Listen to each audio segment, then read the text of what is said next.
اعوذ باللہ من الشیطان الرجیم بسم اللہ الرحمن الرحیم السلام علیکم ورحمۃ اللہ وبرکاتہ۔ ناظرین، آپ کو علم کی دنیا میں خوش آمدید کہتے ہیں۔ آج ہم بیمار پرسی کی فضیلت اور دعا سیکھیں گے۔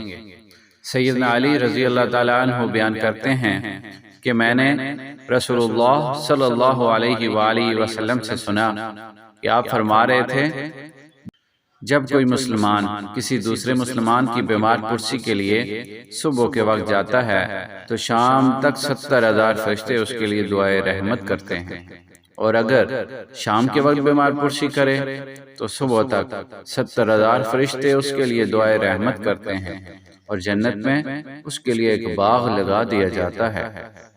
سیدنا عبداللہ بن عباس رضی اللہ تعالیٰ عنہ سے روایت ہے کہ رسول اکرم صلی اللہ علیہ وآلہ وسلم ایک اعرابی کی بیمار پرسی کے لیے تشریف لے گئے، اور رسول کریم صلی اللہ علیہ وآلہ وسلم کا یہی معمول تھا کہ آپ جب بھی کسی مریض کی عیادت کے لیے تشریف لے جاتے تو فرماتے، لا بأس طہور انشاء اللہ، ترجمہ، کوئی حرج نہیں، یہ بیماری پاک کرنے والی ہے اگر چاہا اللہ نے۔